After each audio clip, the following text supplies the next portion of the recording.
Now on to the results of the experimenting that we did in the last video. This little guy, if you remember, turned out great, and it just needed to cure a little bit more because the back was sticky.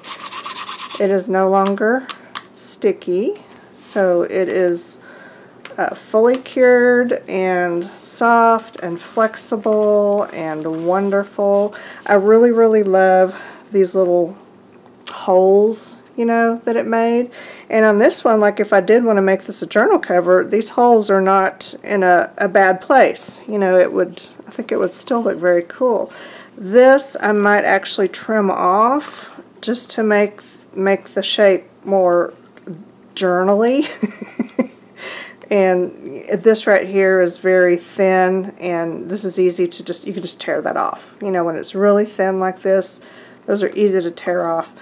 However, I might be able to fold this over and make some kind of a closure over here. Oh, that could be kind of super cool. Ooh, okay, something to think about. So yeah, anyway, this one turned out great. And my paper towel experiment, the resin did soak in like I thought it would, so it didn't give me a really smooth glossy finish like I got on the ones that were covered with Mod Podge.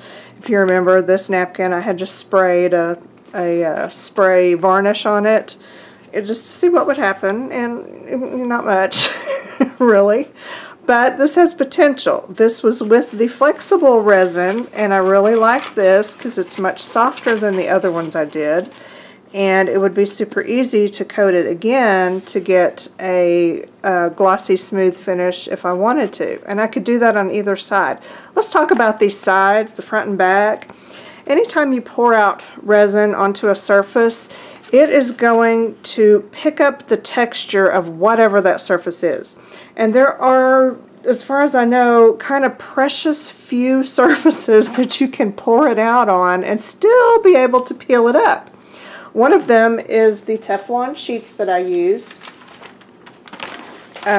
They actually work great, but you can kind of see if these have any kind of little crinkles, wrinkles, creases in them, it's going to show up in the resin. The resin will pick it up, and it will also pick up the texture. This has kind of a crosshatch texture to it. I mean, when you feel it like this, it's like all smooth, but you know, it's just a fine texture. The resin picks it up. So it does have that really fine texture, just like the Teflon does, and then it'll pick up whatever little creases or bumps you have on there. To me, this is no big deal, and this is much more desirable than using something like plastic. You can pour resin out onto like a plastic garbage bag, and it will peel off from that. And let me tell you, I have tried, and no matter how tight you pull that plastic and no matter how smooth you think it is, it always ends up wrinkling underneath, and you get the pattern in your resin. Now maybe that's user error and I just haven't figured out how to keep it completely smooth.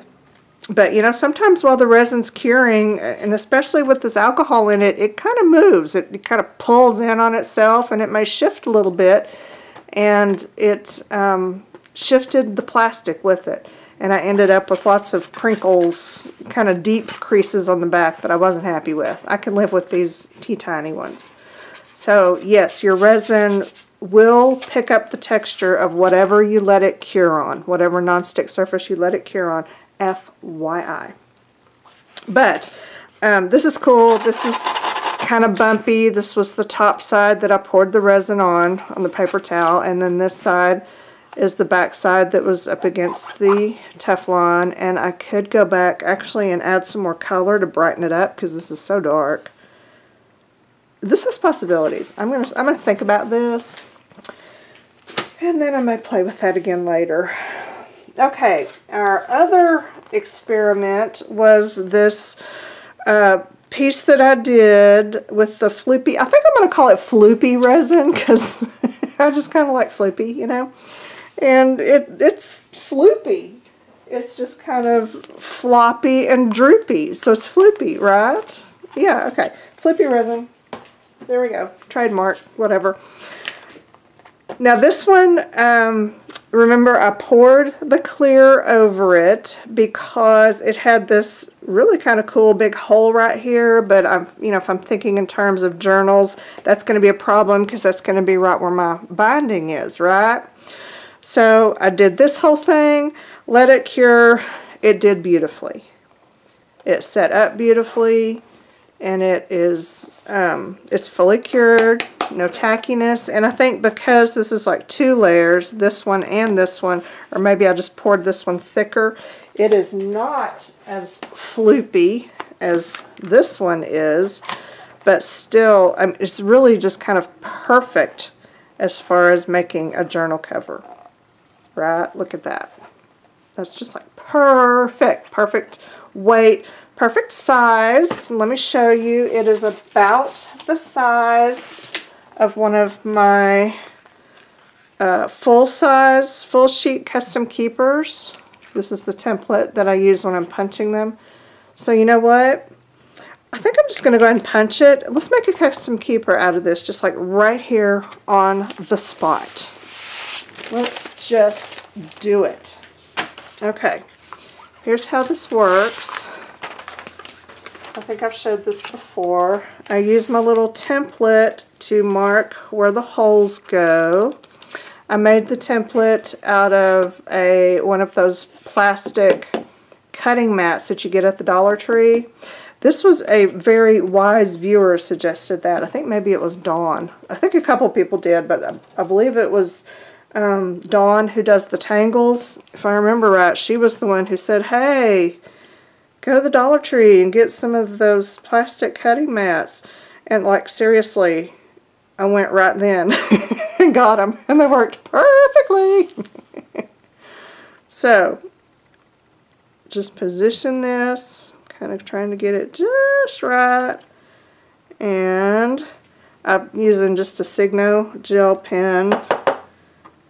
I don't know how well it's going to write on here. I just need it to leave enough of a mark so that I know where to punch.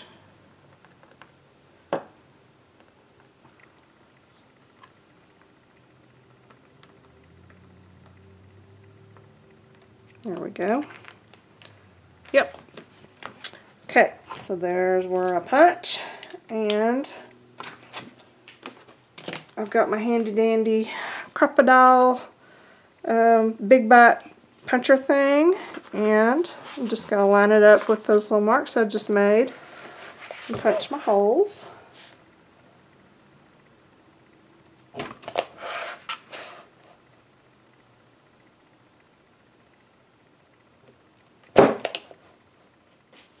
Now I'm going to use a little, this is LA's Totally Awesome spray cleaner degreaser that I get at the Dollar Tree.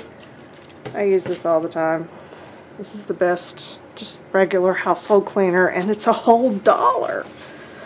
Anyway, I'm going to use it to clean off the resin. It does beautifully. And it will also remove any traces of gel pen that I left behind from punching. I do this on all my vinyl custom keepers too. Now we need some strings, and I'm thinking black. I have black elastic and I have white elastic. I think I'm going to use black. Okay, now for the closure, the center spine closure piece, I just measure across here and add 2 inches.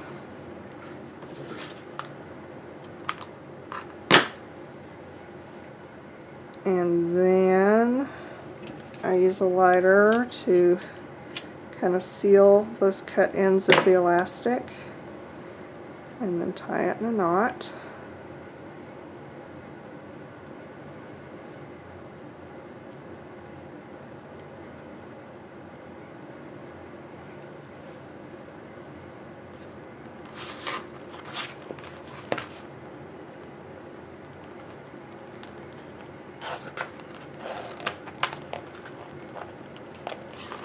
There we go. And for the binding strings, I just measure 1, 2, 3, 4 and a half.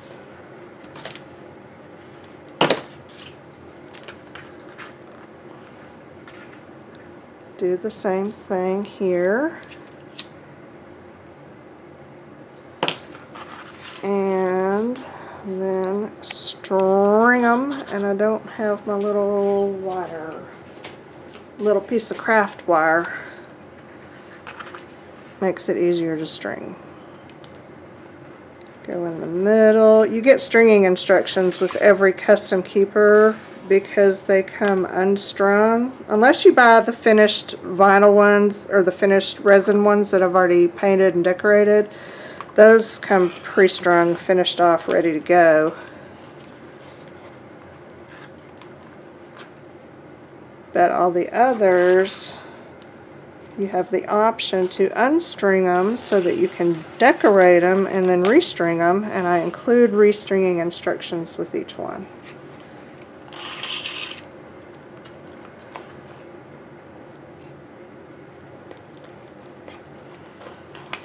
This turns out cool. I might put it in my Etsy shop.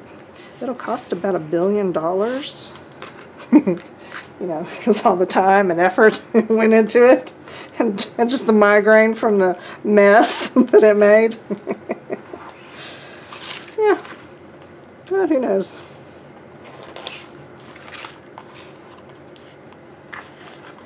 I want these pulled just enough to hold and insert, but not so tight that they start pulling on the edges of the resin. That looks good. Now I can tie this off.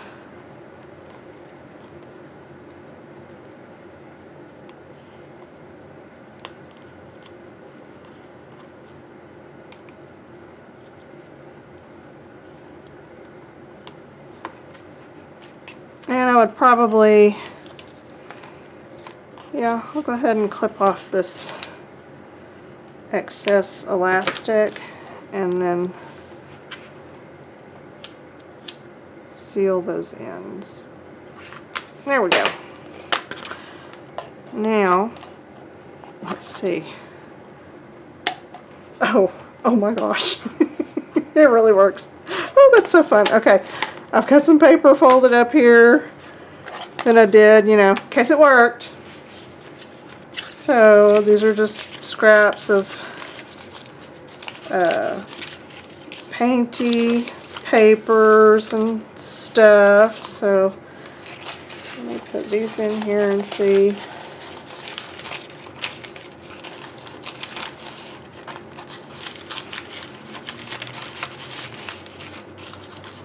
See how they look.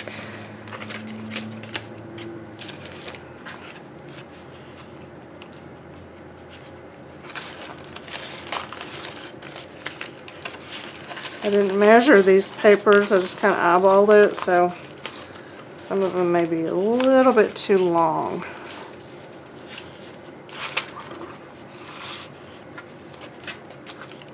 And that's alright. You get the idea, right? Okay. This one.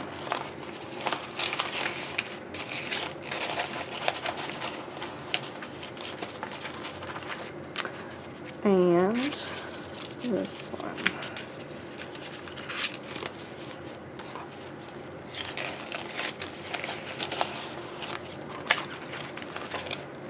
Oh yeah. Oh my gosh, I love it. I love it. Okay. Line that up.